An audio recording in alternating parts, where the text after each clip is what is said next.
హితోపదేశంలో మిత్రభేదం తంత్రంలో ఐదవదైనటువంటి స్వర్ణరేఖాదీనాం కథ, స్వర్ణరేఖ మొదలైన వారి కథ. దీనికి ముందు సంజీవకుడనే ఎద్దు, పింగళకుడనే రాజు మంచి స్నేహితులైనారు. అప్పుడు సంజీవకుడు పింగళకుణ్ణి కరటక దమనకులు చేస్తున్నటువంటి పనుల గురించి ప్రశ్నించినాడు. అప్పటి నుంచి కరటక దమనకుల పట్ల ఆదరణ తగ్గి పింగళకుడు సంజీవకుడిని ఎక్కువగా ఆదరించడం మొదలుపెట్టినాడు. ఆ సందర్భంలో కరటకుడు దమనకునితో ఈ కథ చెప్పడం మొదలుపెట్టినాడు. గద్యము. అస్తి కాంచనపుర నామ్ని నగరే వీరవిక్రమో రాజా. కాంచనపురం అనే ఊరికి వీరవిక్రముడనే ఒక రాజు ఉండేవాడు. తస్య ధర్మాధికారిణ కశ్చిన్నాపితో వధ్యభూమిం నియమానః కందర్పకేతు.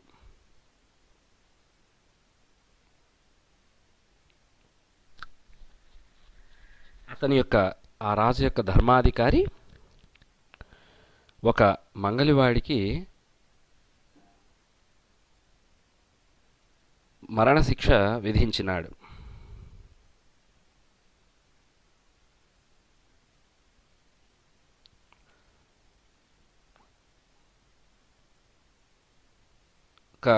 కందర్పకేతు నామ్న పరివ్రాజకేన సాధు ద్వితీయకేన నాయం హంతవ్య ఇత్యుక్త్వా వస్త్రాంచరే ధృతః. ఇంతలో కందర్పకేతు అనే ఒక సన్యాసి ఆ దారిన పోతూ అన్నాడు.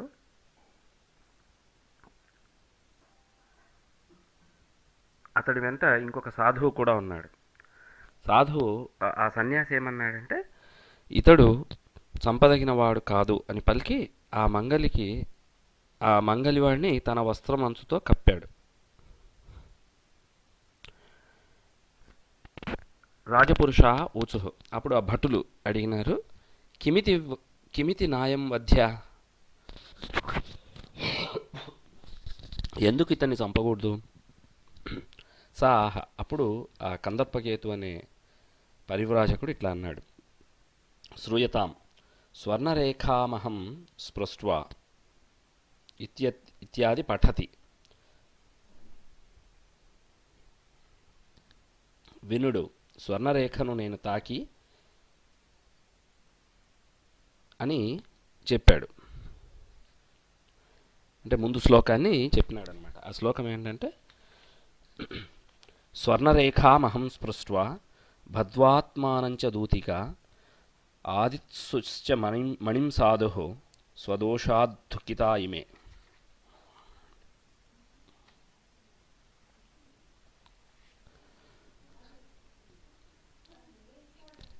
తాహు.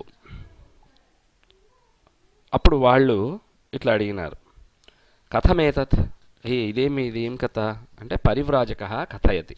అప్పుడు ఆ సన్యాసి ఇట్లా చెప్పడం మొదలుపెట్టినాడు. గద్యము. అహం సింహలద్వీపస్య భూపతేర్జీమూతకేతో పుత్రః కందర్పకేతుర్నామ.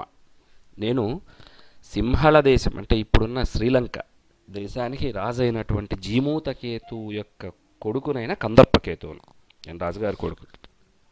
ఏకదా కేళికానన అవస్థితేన మయా పోతవణిముఖాచ్యుతం. నేను ఒకరోజు పార్క్లో ఆడుకుంటూ ఉంటే ఒక నౌకా వ్యాపారి ఇట్లా అన్నాడు. అంటే షిప్ మీద వెళ్తూ వ్యాపారం చేసుకునే వ్యక్తి ఇట్లా అన్నాడు. యదత్ర సముద్రమధ్యే చతుర్దశ్యాం అవిర్భూతకల్పతరు తలే రత్నావళీ కిరణబర్బుర పర్యంకే స్థిత సర్వాలంకారభూషిత లక్ష్మీరివ వీణాం వాదయంతి కన్యా కాచిదృశ్యతే ఇది. చతుర్దశి నాడు సముద్రంలో కల్పవృక్షం ఆవిర్భవిస్తుంది.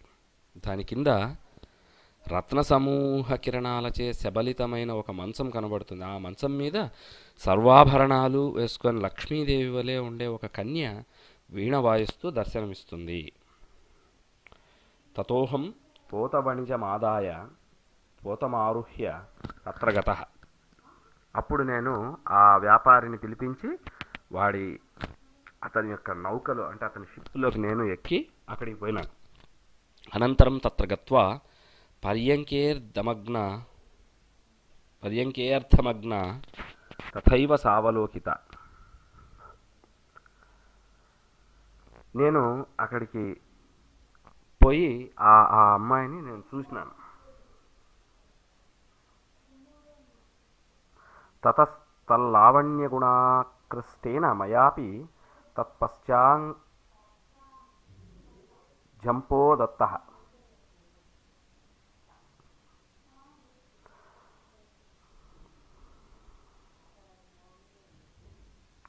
నేను కూడా ఆమె యొక్క సౌందర్యం చేత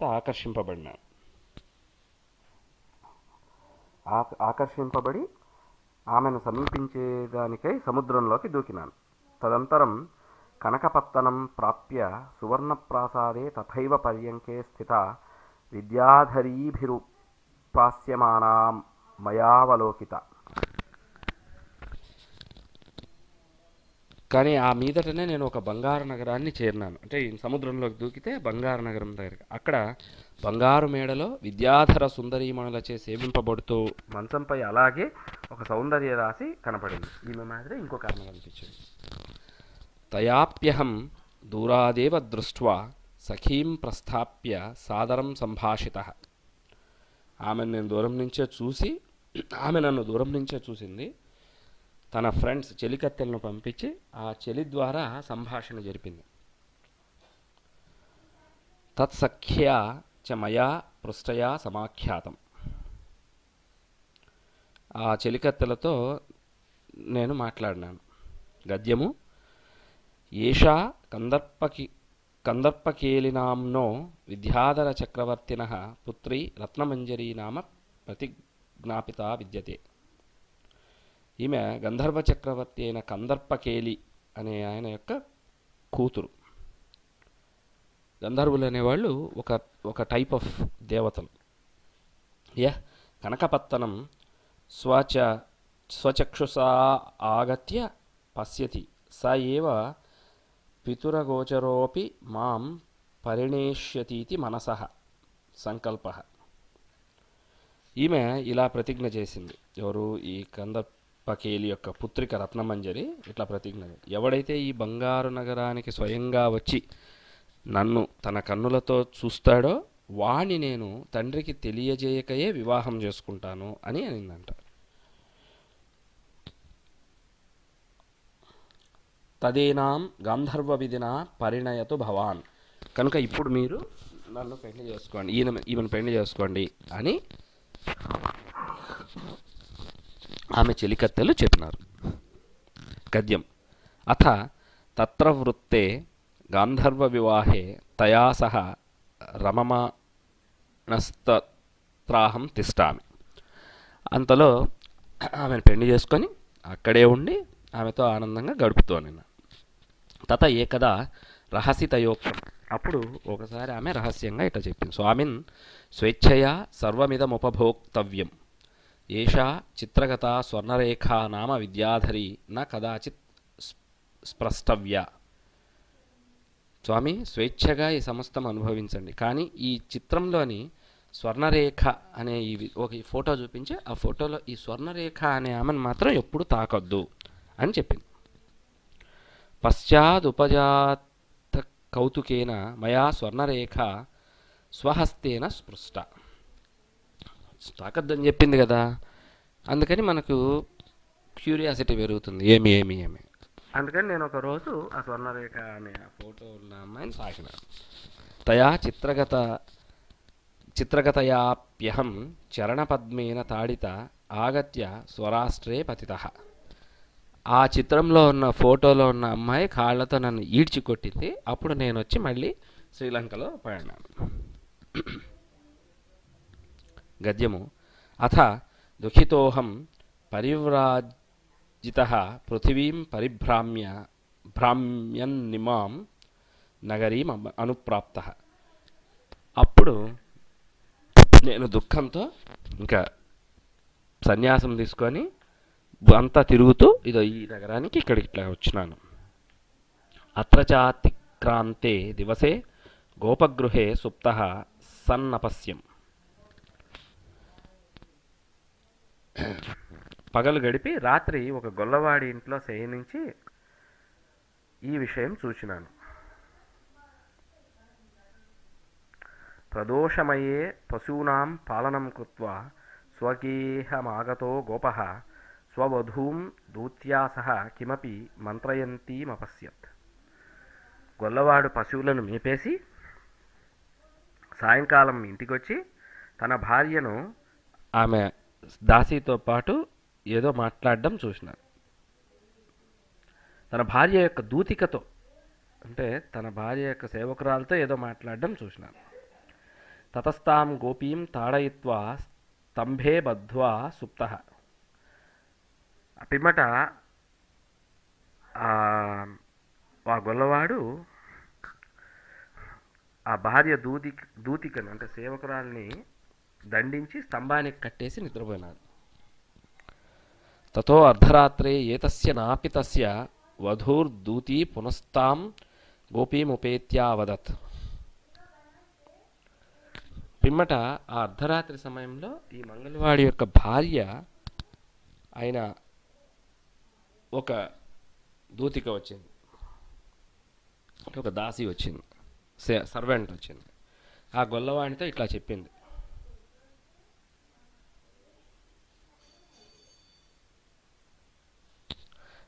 వచ్చి ఆ గొల్లవాడి భార్యతో చెప్పిందనమాట. తవ ప్రియో విరహానలదగ్ధో అసౌ స్మరశర జర్జరితో మమూర్షురివ వర్తతే. నీ ప్రియుడు నీ విరహం అనే అగ్నిలో కాలిపోతూ ఉన్నాడు, మన్మథుడి బాణాలచే శిథిల శరీరుడై చచ్చుటకు సిద్ధంగా ఉన్నాడు. విఘ్నులు ఇలా చెప్పారు. 111 శ్లోకం. రజనీచరనాథేన ఖండితే తిమిరే నిసి యూనాం మనాంసి వివ్యాథ దృష్ట్వా మనోభవః. చంద్రుడు ఉదయించాడు, రాత్రి అందలి చీకటిని తొలగించాడు, అంత మన్మథుడు గురిగా చూచి యువకుల హృదయాలను వేధించాడు. గద్యము. తస్య తాదృశీమవస్థామవలోక్య పరిక్లిన్న మనస్త్వామనువర్తితుమాగతాః. నేను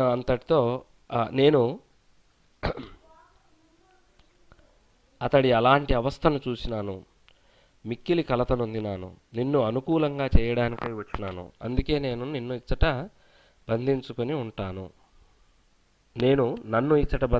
ఉంటాను.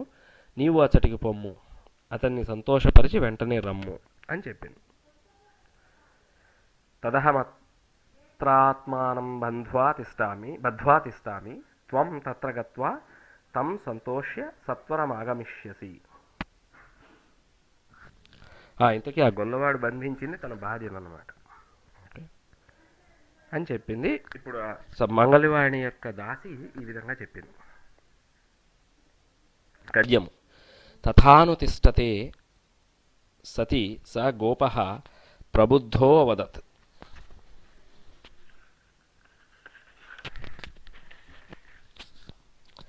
అలాగే దూతికి తన్ను బంధించుకొని గొల్లదాన్ని పంపించేసింది. కొంతసేపటికి గొల్లవాడికి మెలకువ వచ్చి ఇట్లా అన్నాడు, ఇదానీం త్వాం పాపిష్టాం జారాంతికం నయామి. ఇప్పుడు పాపిష్ఠురాలైన నిన్ను నీ మొగుడి దగ్గరికి పంపిస్తాను, నీ ఫ్రెండ్ దగ్గరికి పంపిస్తాను అనింది. తతో యదాసౌ నా కించిదపి బ్రూతే. అప్పుడు అక్కడ ఉండేది వాడి భార్య కాదు కదా, దాసీది కదా, ఏం చెప్పకుండా ఊరికే ఉన్నది. తథా క్రుద్ధో గోపః. అప్పుడు కోపం వచ్చింది ఆ గొల్లవాడికి. దర్పాన్ మమ వచసి ప్రత్యుత్తరమపి నా దదాసి. నీకు కొవ్వు ఎక్కువైంది, పొగరుతో నేను చెప్పిన మాటలకు కూడా నువ్వు సమాధానం చెప్పటం లేదు అని అన్నాడు. ఇత్యుక్త్వా కృద్దేన తేన కర్తరికామాదాయ ఆస్యాన్ నాసికా చిన్న అని చెప్పి ఒక కత్తి తీసుకొచ్చి దాని ముక్కు కోసేసినాడు. ఇంతకీ అది వాడి భార్య కాదు కదా, వేరే దాసి, దాని ముక్కు కోసినాడు. తథా కృత్వా పునః సుప్తో గోపో నిద్రాముపగతః. ఇట్లా చేసి మళ్ళీ వాడు నిద్రపోయేసినాడు. అథాగత్య గోపీ దూతీం అపృచ్ఛత్. ఇంతలో ఆ గొల్లవాడి భార్య మళ్ళీ తన ఫ్రెండ్ దగ్గరికి పోయి వెనక్కి వచ్చి ఇట్లా అనింది, కా వార్త ఇది దూత్యోక్తం. ఏం జరిగింది? అప్పుడు ఆ మంగళవాడి దూతిక ఇట్లా అనింది, పశ్యమాం, చూడు నన్ను చూడు, ముఖమేవ వార్తాం కథయతి, నా మొహమే చెప్తోంది ఏం జరిగిందో. అనంతరం సా గోపి తథా కృత్వాత్మానం బద్ధ్వా స్థిత. అంతలో మళ్ళీ ఆ దాసీదారిని వదిలిపెట్టి తను తాను బంధించుకొని ఆ గొల్లవాడి భార్య ఉండింది. ఇయచ్చ దూతీ తాం చిన్న నాసికాం గృహీత్వా స్వగృహం ప్రవిశ్య స్థిత. ఇంతలో ఈ దూతిక తన మంగళవాడి ఇంటి దగ్గరికి వెళ్ళి అక్కడ ఉండింది. గద్యము. తతః ప్రాతరేవానేన నాపితేన స్వవధూ క్షురభాండం యాచిత సతీ క్షురమేకం ప్రాదాత్. అంతలో తెల్లవారుతూనే మంగళవాడు తన భార్యను మంగళపెట్టెను తెచ్చి అని చెప్పినాడు. అందుకు ఆమె ఒక కత్తిని మాత్రమే పెట్టె నుండి తెచ్చి ఇచ్చింది. పూర్తి పెట్టెను తతో అసమగ్రభాండే ప్రాప్తే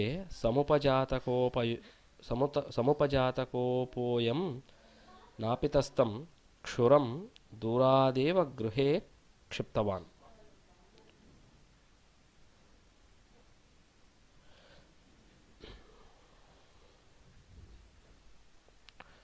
పూర్తి పెట్టెను తెచ్చివ్వలేదని కోపం వచ్చి ఆ మంగళవాడు ఆ కత్తిని దూరం నుంచి ఇంట్లోకి విసిరేసినాడు.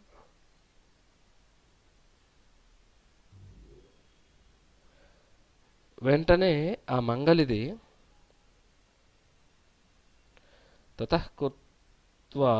తతఃకృతార్తనాదేయం వినాపరాధేన మే నాసికానేన ఛిన్నా ఇత్యుక్త్వా ధర్మాధికారి సమీపమేన మానీతవతి. ఇతడు నేనేం చేయకపోయినా నా ముక్కు కోసినాడు అని ఆమె ఆ జడ్జి దగ్గరికి, పోలీసు వాళ్ళ దగ్గరికి పోయింది. తన భర్త అథ తత్ర చ గోపీ తేన గోపేన పునః పృష్టోవాచ, అరే పాప, కో మాం మహాసతీం విరూపయితుం సమర్థ, మమ వ్యవహారమకల్మషమస్తౌ లోకపాలా ఏవ జానంతి యతః.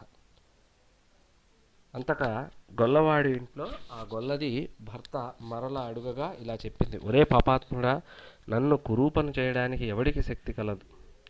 విశుద్ధమైన నా నడవడికను లోకపాలకులంతా పొగుడుతున్నారు అని చెప్పింది. శ్లోకం 112. ఆదిత్య చంద్రావనిలో నలశ్చ ద్యౌర్భూమిరాపో హృదయం యమశ్చ అహశ్చ రాత్రిశ్చ ఉభే చ సంధ్యే ధర్మస్య జానాతి నరస్య వృత్తం. సూర్యుడు, చంద్రుడు, వాయువు, అగ్ని, ఆకాశం, భూమి, నీరు, హృదయం, యముడు, పగలు, రాత్రి, 2 సంధ్యలు, ధర్మం, వీరు అందరూ మానవుడి ప్రవర్తనను ఎరుగుదురు అంటే తెలుసుకుంటారు అని. గద్యము. యద్యహం పరమసతీస్యాం, నేను నిజంగా గొప్ప పతివ్రతనైతే, త్వాం విహాయాన్యం నా జానే పురుషాంతరం స్వప్నేపి నా భజే, తేన ధర్మేణ చిన్నాపి మమ నాసికా అచ్చిన్నాస్తు. నేను నిజంగా పరమ పతివ్రతనైతే నువ్వు కోసిన నా ముక్కు మళ్ళీ మామూలు అయిపోగాక అని చెప్పింది. ఆమెకు ముఖ్యం కోయలేదు కదా, కోసింది ఇంకొక దాని ముక్కు. మయాత్వం భస్మకర్తుం శక్యసే, నేను నిన్ను భస్మం కూడా చేసేంత శక్తి ఉంది నాకు. కింటు స్వామిత్వం, కానీ నువ్వు మొగుడు. లోకభయాదుపేక్షే పశ్య మన్ముఖం. లోకంలో మొగుడిని ఏమో చేసింది అనే భయం అంటారనే భయంతో ఊరికే ఉన్నాను, కాబట్టి నా మొహం చూడు కావలిస్తే అని. యావదసౌ దీపం ప్రజ్వాల్య తన్ముఖమవలోకతే తావదున్నసం ముఖమవలోక్య తచ్చరణయో పతితః. వాడు ఆ గొల్లవాడు ఆమె ముఖం దగ్గరికి దీపాన్ని తీసుకొచ్చి, పాతకాలంలో దీపాలు ఉండేవి కాదు కదా, లైట్లు ఉండేవి కాదు కదా, ఒక దీపం వెలిగించి తీసుకొని చూస్తే ముక్కు బాగుంది. అమ్మో ఈమె నిజంగానే పతివ్రత అని వాడు ఆమె కాళ్ళ మీద పడి ధన్యోహం యస్యేదృశీ భార్యా పరమసాధ్వి ఇది. ఆహాహా నీ అంతటి పతివ్రత నాకు భార్య అయింది, చాలా ధన్యుణ్ణైనాను అని వాడు సంతోషించినాడు. గద్యము యో యో అయమాస్తే సాధురేతద్వృత్తాంతమపి కథయామి.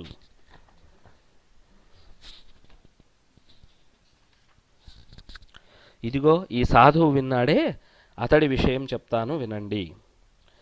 అయం స్వగృహాన్ నిర్గతో ద్వాదశవర్షైర్మలయోపకంఠాదిమాం నగరీం అనుప్రాప్తః. ఇతడు ఇల్లు వదిలి 12 ఏండ్లు మలయ పర్వత ప్రాంతాల్లో వసించినాడు. అత్ర వేశ్యాగృహే సుప్తః. ఇప్పుడు ఒక వేశ్య ఇంట్లో పండుకున్నాడు. తస్యా కుట్టన్యా గృహద్వారి స్థాపిత కాష్ఠఘటిత వేతాళస్య మూర్ధని రత్నమేకముత్కృష్టమాస్తే. ఆ వేశ్య యొక్క ఇంటి ముఖద్వారం వద్ద కర్రతో చేసిన ఒక భేతాళుడి బొమ్మ ఉంది. ఆ బొమ్మ శిరస్సులో ఖరీదైన రత్నం పొదగబడి ఉంది. ఆ సాధువు ఆ రత్నాన్ని చూశాడు. దాని గురించి తత్రలుబ్ధేనానేన సాధున రాత్రా ఉత్థాయ రత్నం గ్రహీతుం యత్నః కృతః. ఈ సాధువుకు ఆ రత్నం మీద ఆశపడి రాత్రి లేచి దాన్ని తీసుకోవడానికి ప్రయత్నించినాడు. తదా తేన వేతాళేన సూత్రసంచారిత బాహుభ్యాం పీడితః సన్నార్తనాదమయం చకార. వెంటనే భేతాళుడి భుజాలు దారాలచే కదలింపబడినాయి, ఇతన్ని గట్టిగా బంధించినాయి. అంటే ఆ బొమ్మ ఇట్లా కదిలి ఇట్లా పట్టుకునిందనమాట దారంతో. ఇతడు ఆ నొప్పికి గట్టిగా అరిచినాడు.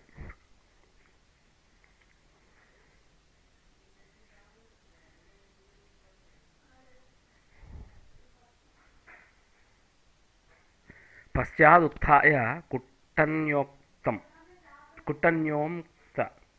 కుట్టన్యోక్తం. అప్పుడు ఆ వేశ్య పైకి లేచి ఇలా అడిగింది, పుత్ర మలయోపకంఠాదాగతోసి. ఒరే బిడ్డ, మలయ పర్వత ప్రాంతం నుండి వచ్చినావు. తత్ సర్వరత్నాన్ని ప్రయచ్ఛాస్మై.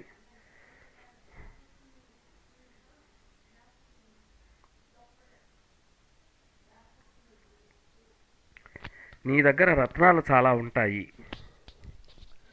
ఆ రత్నాలన్నీ ఇప్పుడు ఈ బేతాళునికి ఇవ్వు, లేకపోతే వీడు నిన్ను ఇప్పుడు వదలడు. నో ఛేదనేన నా త్యక్తవ్యోసి ఇత్తమేవాయం చేటకః. ఈ సేవకుడు ఇంతే అని చెప్పింది. అప్పుడు గద్యం తతో అనేన సర్వరత్నాన్ని సమర్పితాన్ని. అంతవరకు వాడు ఆ సన్యాసి సేకరించుకున్న రత్నాలన్నీ వాడు ఇచ్చేయాల్సి వచ్చింది. యథాయమపహృత సర్వస్వోస్మాసు సమాగమ్య మిలితః. వీడంతా పోగొట్టుకొని వస్తూ ఉంటే నన్ను కలిసినాడు. ఏతత్ సర్వం శ్రుత్వా రాజపురుషైర్ న్యాయే ధర్మాధికారి ప్రవర్తితః. రాజపురుషులంతా విని న్యాయం తెలుపవలసిందిగా ధర్మాధికారిని కోరినారు. అనంతరం తేన సా దూతీ గోపీ చ గ్రామాత్ సారితే. అంతటా ధర్మాధికారి దూతి అయిన మంగళదానికి మరియు గొల్లదానికి గ్రామ బహిష్కారం శిక్షగా వేసినాడు. మీరు ఊరు వదిలిపెట్టి పోండి ఏం చెప్పినాడు. నాపితస్య గృహం గతః.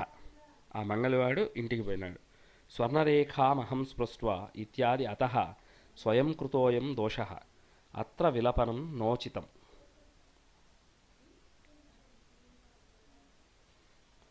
అందుకే నేను అంటే దమనకుడు స్వర్ణరేఖను నేను తాకి ఇత్యాదిగా చెప్తూ ఉన్నాను. ఇది స్వయంగా చేసుకున్న పని, దీని గురించి విచారింపరాదు.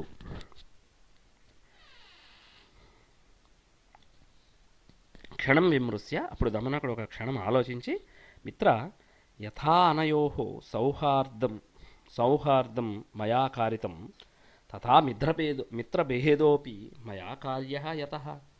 ఏ విధంగా అయితే ఈ ఇద్దరికి అంటే పింగళకుడు సంజీవకుడికి ఫ్రెండ్షిప్ నేను కల్పించినానో, అట్లనే వాళ్ళ ఫ్రెండ్షిప్ని నేను విడదీస్తాను కూడాను. 113వ శ్లోకం. యతథ్యాన్యపి తథ్యాని దర్శయంత్యతిపేశలాః సమే నిమ్నోన్నతానీవ చిత్రకర్మ విదో జనా. చిత్రకారుడు తన ప్రతిభచే పెయింటింగ్లో ఉన్న సమతలాన్ని సైతం హెచ్చుతగ్గులుగా చూపిస్తాడు. అలాగే నీతిశాస్త్ర నిపుణుడును అసత్యాలను సత్యాలుగా నిరూపించగలడు. అపరంచ అది కాక 114 ఉత్పన్నేష్వపి కార్యేషు మతిర్వస్య న హీయతే స నిస్తరతి దుర్గాణి గోపీ జారద్వయం యథా. విపత్కరాలైన కార్యాలు సంభవించినా ఎవరి బుద్ధి క్షీణింపదో అట్లాంటి వాడు మాత్రమే గొల్లది ఇద్దరు మొగుండ్లను తప్పించినట్టు దుఃఖాలను తప్పించుకోగలడు. కరటః గద్యము. కరటకః పృచ్చతి. కరటకుడని కథమేతత్ దమనకః కథయతి. దమనకుడు ఇట్లా చెప్పడం మొదలుపెట్టినాడు. నెక్స్ట్ వచ్చేది 6వ కథ గోపీ విటద్వయ కథ.